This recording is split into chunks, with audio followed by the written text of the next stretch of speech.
আমার হচ্ছে সুন্দর হতে হবে, অবশ্যই সুন্দর হতে হবে, কারণ আমি সুন্দরের প্রতি অনেক ক্রাশ।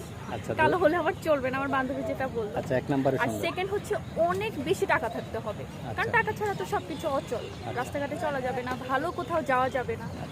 আর থার্ড হচ্ছে আমাকে খুব আদর করতে হবে, সুন্দর হতে হবে, টাকা থাকতে হবে, আর আপনাকে আদর খুব করতে হবে। ভালোবাসতে হবে, ওই তো খুব আদর ভালোবাসতে ভালোবাসতে হবে। আমার যদি টাকা থাকে আমি এসির মধ্যে বসে কান্না করবো, সমস্যা নেই। কারণ টাকা যদি থাকে আমি অসুস্থ হলে আমার ভালো একটা জায়গায় ট্রিটমেন্ট পাবো।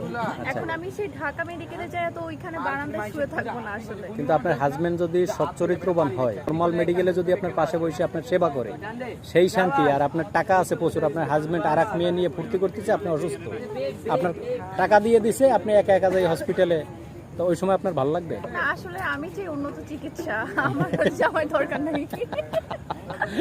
আপনি যে মিডিয়ার সামনে এই কথাগুলো বলতেছেন, আপনার ভয় লাগতেছে না? না, কখনোই না। আমি যেটা ব্যক্তি স্বাধীনতা, হ্যাঁ অবশ্যই, আমি যেটা ভাবতেছি, আমি যেটা করব, আমি সেটাই বললাম। কারণ কি, ওই যে টাকা না থাকলে ভালোবাসা হচ্ছে ওই যে দরজা দিয়ে পালাই যায়, জানালা দিয়ে পাল্লায়। হ্যাঁ হ্যাঁ, ওই তো জানালা দিয়ে পালাই যায়। আচ্ছা, আমার দরকার নাই তো ভাই, ওই জামাই হচ্ছে চরিত্রবান, দরকারও নাই। আমার টাকা থাকুক, আমি ওই এসির মধ্যে বসে দুপ দুপ করে কান্না করবো। আপনার রাইখা আরো যদি 4-5টা মেয়ের সাথে আপনার হাজবেন্ডের সম্পর্ক থাকে, আপনার রাত্রে ঘুম হবে? আপনি তো এটা তো অন্য জায়গায় চলে আপনার তো গেছে। ঘুমের ট্যাবলেট খেয়ে ঘুমাইতে হবে না? আমি ওই যে একটা সাইকিয়াট্রিক ভাড়া করে নিব, টাকা দিয়া? তাও টাকা দিয়া। আচ্ছা, আপনার এই ভিডিও ছাড়লে যে ভাইরাল হয়ে যাবে, আপনি বুঝতে পারছেন? আপনি যে বলতেছেন কথাগুলো। হ্যাঁ বুঝতে পারতেছি, কিন্তু আসলে কি সবাই এভাবে মুখে বলে, হ্যাঁ, কিন্তু মনে মনে সবাই টাকাওয়ালা চায় আসলে। আমি একটু আগে তো ওনার এই প্রশ্নই করলাম যে আমি 200-র উপরে মেয়েদেরকে ইন্টারভিউ নিছি, 5 জন মেয়ে, আপনাকে নিয়ে হয়তো 6 জন আপনার মতো বলছে ডাইরেক্ট চরিত্রের দরকার নাই, টাকা পয়সা চাই।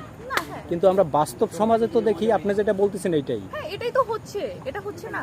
আপনি দেখতে পাচ্ছেন না, সবাই আপনার এখানে ইন্টারভিউ এসে বলে যাচ্ছে যে তার সৎবান একজন জীবনসঙ্গী দরকার, কিন্তু যারা দেখেন তার মনে কিন্তু অন্য কিছু, তার মনে যে টাকা ছাড়া আসলে কিছুই হবে না। আমার একটা ধরেন দামি একটা জিনিস পছন্দ হইলো, তখন তো ওই যে চরিত্র মানে সৎবান যে, সে তো আমাকে কিনে দিতে পারবে না, এর জন্য তো আমার টাকা দরকার, কিছু কেনার জন্য তো টাকা দরকার। অনেকে তো বলে যে টাকা দিয়ে কোনোদিন শান্তি হয় না, টাকা দিয়ে আসলে, হ্যাঁ এটা আমি মানসিক মানি। শান্তি হয় না। হ্যাঁ, টাকা দিয়ে আসলে মানসিক শান্তি হয় না, কিন্তু টাকা ছাড়া আসলে অচল। দামি পোশাক, দামি গয়না পরে শুয়ে আছেন, দামি খাবার খেয়ে শুয়ে আছেন, কিন্তু আপনি ঘুমাইতে পারতেছেন না, তখন কি করবেন? তখন আমি কি করব? হ্যাঁ, খুবই জটিল প্রশ্ন করে ফেলছেন। ঘুমের ট্যাবলেট খেয়ে ঘুমাইবেন।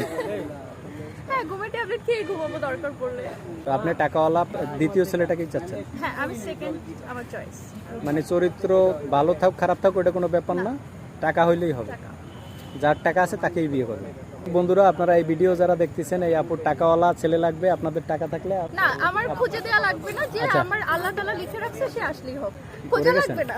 আচ্ছা, খোঁজা লাগবে না, আচ্ছা, ওকে।